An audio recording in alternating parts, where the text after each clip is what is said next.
Capítulo 6. Los precipicios de Ur. El túnel salía de repente a un abismo, a un precipicio gigantesco de cientos de metros en caída. Una luz tenue bañaba las rocas y las montañas.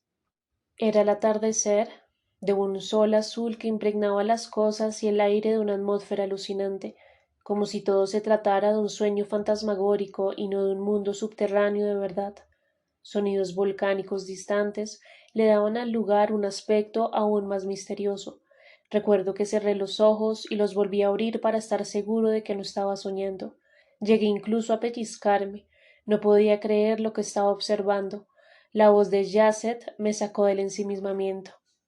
Hay corrientes de aire que pueden de un momento a otro hacerte tropezar y caer al vacío. Si eso sucede, ni yo mismo podré salvarte, sencillamente te harás pedazos contra las rocas. Seguí mirando las montañas que estaban al frente, al otro lado del abismo, y me di cuenta de que algunas de ellas tenían nieve en sus picos más altos. ¿Nieve dentro del planeta? No podía ser. Eso no tenía sentido. Se suponía que el mundo volcánico hacia el interior del globo era más caliente y no más frío. Al menos eso era lo que me habían enseñado en el colegio. La voz de Yasset volvió a sacarme de mis meditaciones. Si me estás poniendo atención, Felipe, tienes que caminar inclinado hacia la derecha, pegado a la montaña. De lo contrario, el viento te lanzará hacia abajo. Sí, sí, estoy oyendo, es que no entiendo cómo hay nieve aquí abajo. Nuestro sol crea un clima muy similar al de ustedes allá arriba. Los polos se derriten internamente y enfrían ciertas capas geológicas. El calor empieza varios cientos de kilómetros más abajo. Este es un mundo intermedio. El mundo interno sí es caliente de verdad. Ahora concéntrate porque no quiero que vayas a tener un accidente. De acuerdo. Si el viento se hace muy fuerte, me avisas o me abrazas. Entendido. El camino empezaba a nuestra derecha. Era muy delgado, de 1 metro de ancho a lo sumo. Apenas puse mi mano en el muro, sentí la roca helada, muy fría, como si estuviera tocando una piedra metida en un congelador. Pero yo no sentía frío en mi cuerpo. Quizás la caminata y el ejercicio habían acelerado mi respiración y mi circulación, protegiéndome del frío exterior. Lo cierto es que tenía la nuca y la espalda llenas de sudor, y tal vez por eso mismo era que no estaba tiritando ni suplicando por un saco o una chaqueta. Elvis se hizo detrás de mí y se pegó también a la montaña. Abajo, en las profundidades de ese paisaje abismal, se seguían escuchando esos sonidos volcánicos, como si todo estuviera a punto de explotar en 1000 pedazos. A los pocos metros de estar descendiendo comprendí las recomendaciones de Yasset. El viento empezó a soplar desde nuestras espaldas hacia el frente y nos sacudió de mala manera. Cada paso había que darlo con sumo cuidado, muy pendiente de no irse hacia adelante y caer al vacío. Noté que Yasset caminaba de un modo extraño, estirando las piernas como si fuera un bailarín deslizándose por un escenario. Lo imité y esa técnica, en efecto, me dio un poco más de estabilidad. Elvis se pegaba a mí buscando protección porque el viento le empujaba hacia mi cuerpo. En una curva, por fin, logramos esquivar las corrientes de aire y seguimos bajando con un poco más de tranquilidad. 1 hora después, más o menos, Yasset se detuvo en un recodo del camino y extrajo de su abrigo una cantimplora transparente, hecha de un material que parecía una mezcla entre vidrio y plástico. Se podía ver adentro un líquido de un color verde aguamarina. Ten, bebe, me dijo con su sonrisa habitual. Es una pócima de algas que te quitará la sed y el cansancio. Dale también a Elvis. Tomamos hasta saciarnos y enseguida sentí que el cuerpo se inundaba de una fuerza extrema, poderosa, como si acabaran de conectarme a una batería que despidiera hacia mi interior descargas eléctricas que cruzaban mis músculos y mis nervios.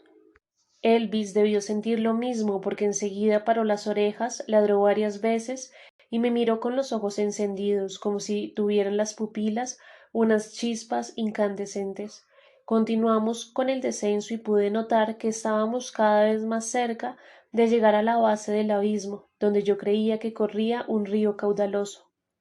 No, en una curva miré de reojo y pude percibir que era una cadena de géiseres, de aguas termales, que despedían un vapor con olor a azufre. No sentía ningún cansancio y estaba lúcido, muy atento. como si todos mis sentidos se hubieran multiplicado y refinado hasta el punto de poder detallar el color y la calidad del aire que estábamos respirando. Y aun convencido de que era capaz de percibir cualquier anomalía que sucediera a nuestro alrededor, no me di cuenta de que nuestras espaldas estaban a punto de devorarnos vivos. Fue Yacet el que nos salvó la vida. En cuestión de 1 o 2 segundos saltó sobre mí y sobre Elvis, y nos abrazó con sus brazos gigantescos. No vi de qué se trataba hasta que pude, por entre el cuerpo de Yacet, echar un vistazo. Casi me da un infarto. Se trataba de un ataque de pterodáctilos prehistóricos. Volaban sobre el precipicio en bandada y creían seguramente que nosotros seríamos su almuerzo de ese día. Elvis empezó a gruñir y a ladrar. Eso los aguzó aún más y dieron la vuelta para repetir la embestida. Pude ver sus picos alargados y sus alas de murciélago agitarse entre el vapor que despedían las aguas termales que estaban en la base del valle. Emitían unos chillidos agudos cuyos ecos retumbaban en la profundidad del abismo. Yacet se agarró de la mano y me arrastró camino abajo hasta una hendidura en donde la montaña creaba una protección natural. Los pterodáctilos agitaban las alas enfurecidos y chocaban contra las piedras que sobresalían. Nosotros arrodillados y Elvis acostado a mi lado, no nos movimos hasta estar seguros de que los monstruos se habían alejado. Eran pterodáctilos, ¿verdad? Pregunté tartamudeando. Los estudié en el colegio, son reptiles voladores prehistóricos. Exactamente, me contestó Yacet, pero se supone que no son así de grandes. En Europa y en África eran más pequeños. Estos pertenecen a una especie americana que sobrevivió gracias a que migró hacia el mundo subterráneo. ¿Estás bien? ¿Y Elvis? Sí, estamos bien, sin un rasguño. Después del susto continuamos bajando hasta que llegamos a la base de la montaña. A nuestro lado, como yo ya lo había notado, las aguas azufradas cubrían el lugar de una neblina espesa. El camino se hizo plano y mucho más fácil de seguir. Al fin llegamos a una senada donde el sendero se adentraba en un prado de color azul oscuro. Toqué el césped y la consistencia era idéntica a la del pasto que yo conocía allá arriba, en la superficie, solo que ese color azul se le quedaba a uno en la mano, como si fuera una tintura o un polvo muy fino que estuviera depositado sobre la planta. Yacet continuaba caminando con ese estilo propio, siempre muy erguido, mirando hacia el frente y con el ceño fruncido, como si fuera un guerrero vigilando el horizonte a la espera de un enemigo. El camino giró aún más hacia la derecha y escuchamos entonces el ruido característico de las olas que chocaban contra la playa. El mar, grité muy entusiasmado. No puede ser. Casi, casi, dijo Yacet. Es el lago Aquarimántima. Tenemos que atravesarlo. Llegamos hasta la orilla del lago y el agua era del mismo color del prado, azul oscuro. Pero el líquido era tan transparente que se podía ver a través de él. Como la arena no era amarilla sino de un rojo vino tinto, casi sanguinolento, a través del agua el lecho submarino parecía morado. Yo tenía todo el tiempo la sensación de estar alucinando. Caminamos por la playa y ese sol azuloso empezó a esconderse en el horizonte. La noche de ese mundo subterráneo empezó a cubrir la atmósfera con su manto de oscuridad.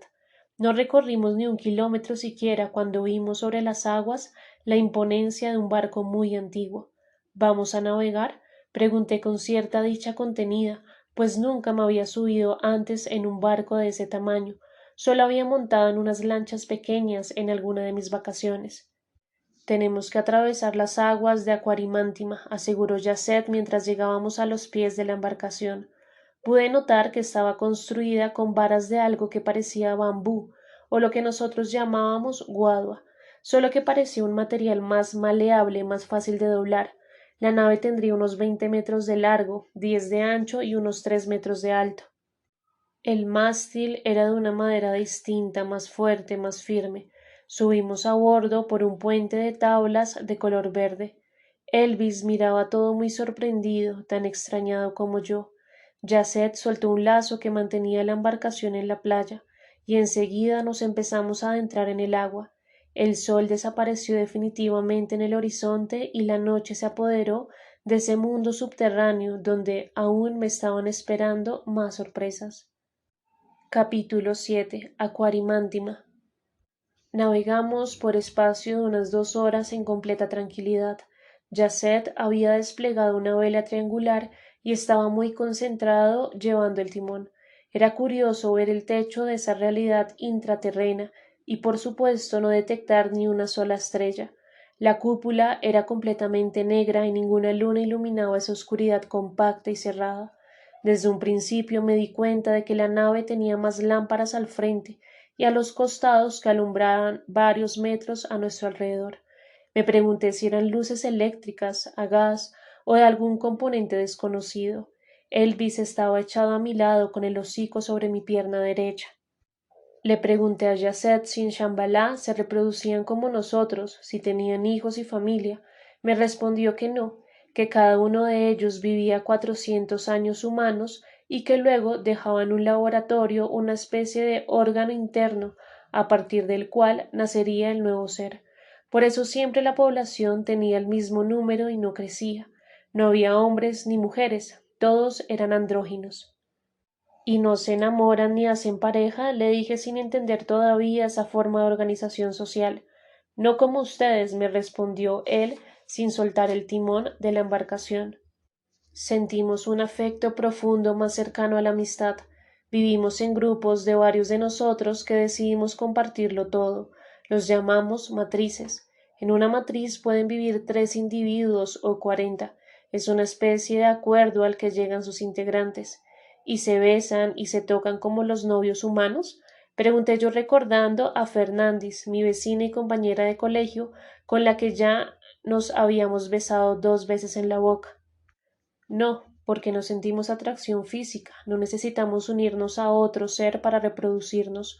Como te expliqué, en cada uno de nosotros está ya el germen del ser que viene. Qué raro. A mí también me parece muy rara la vida de ustedes. Luego me contó que ellos han estado en Shambhala desde el principio del planeta y que son el pueblo original, el primero de todos. Alguna vez salieron a vivir al exterior y se instalaron en lo que antiguamente se llamó la isla de la Atlántida, pero hubo una catástrofe y la isla desapareció. ¿Se hundió? Le pregunté mientras sentía la brisa acariciándome el rostro. No, cambió el eje de rotación del planeta y los océanos y la tierra firme se trastocaron por completo, contestó Yasset, con la mirada puesta en la punta de la embarcación. Quedaba en lo que hoy en día es Bolivia en tu mapa, en el corazón de Sudamérica. Nuestros ancestros aprovecharon la ocasión para regresar aquí abajo y dejar a los humanos allá afuera con sus guerras y sus enfrentamientos permanentes. Y hay varias entradas para descender a Shambhala. Las más directas están en Perú y en Bolivia por razones obvias, pues ahí quedaba, como te conté, nuestra antigua civilización, en Pampa, Aullagas y en Tiahuanaco. Es increíble que no hayamos sido capaces de entablar contacto con ustedes, dije pensando en voz alta. Cambió el viento, Felipe, me dijo él con un tono de voz que indicaba cierta alarma. ¿Qué hago? Creo que se avecina una tormenta. Tenemos que prepararnos. Yasset me indicó un rincón de la cabina de mando donde Elvis y yo debíamos quedarnos sentados sin salir a cubierta. El barco empezó a mecerse de un lado para otro.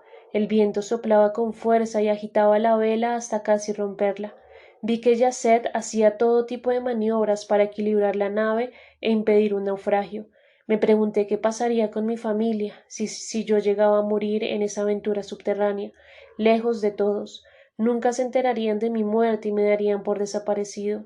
Mi madre quedaría devastada y muy seguramente culparían a mi tío de mi desaparición. Crucé los dedos y rogué que no fuera a pasar nada por el estilo. Los vientos se convirtieron en un huracán que golpeó la nave con violencia. Abracé a Elvis y lo metí entre mis piernas para protegerlo aún más. La embarcación se bamboleaba y el agua chocaba contra los costados con una fuerza que hacía retumbar el piso y las paredes. Me dije que si se llegaba a inundar la cubierta estábamos perdidos y nos hundiríamos sin remedio. Por fortuna, Yasset se mantenía firme en el timón, y la guadua del barco, resistente y al mismo tiempo ligera, la hacía perfecta para sortear huracanes y tormentas. No te preocupes, el barco no se hundirá, me dijo Yasset, como si acabara de leerme el pensamiento. Al poco rato los vientos cedieron y las olas, que habían alcanzado los 3 y 4 metros de altura, menguaron hasta calmarse por completo. El lago de Aquarimantima volvió a ser ese espacio acogedor y tranquilo que tanta alegría nos había dado cuando lo vimos por primera vez. Nos dimos cuenta de que estábamos empapados de la cabeza a los pies. Yasset también escurría agua por todas partes. Por fortuna el clima era templado y la ropa se nos secaría rápidamente. Iba a ponerme de pie cuando de pronto sentí un golpe brutal en la parte trasera de la nave, como si un bus hubiera perdido los frenos y nos acabara de estrellar. No alcancé a reponerme cuando una segunda embestida nos dejó a Elvis y a mí rodando por el suelo de la cabina. Hay unas correas a tu derecha, Felipe, allá me dijo Yasset señalándome unos cinturones de cuero en un rincón. Amárrate con ellas y abraza bien a Elvis. Obedecí y luego llegaron una tercera y una cuarta y una quinta embestida que casi nos destrozan la nave. Los brazos me dolían de tanta fuerza que estaba haciendo para sostener a Elvis a mi lado. Las correas me pasaban por el pecho y me mantenían sujeto a la embarcación.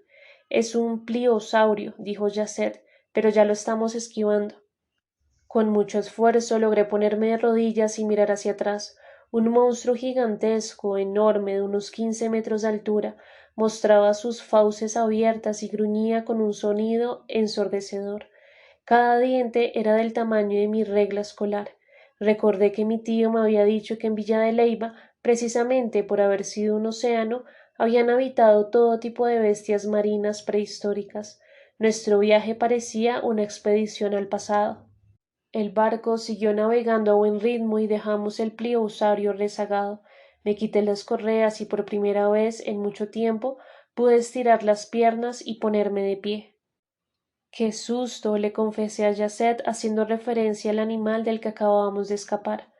La ventaja de este tipo de embarcación es que se acopla bien a los vaivenes y los choques, me dijo él con esa calidez con la que siempre hablaba. Y el pliosario es infalible con los otros animales, pero con los barcos nunca sabe muy bien qué hacer. El agua se terminó de apaciguar y el viento bajó su velocidad y su contundencia.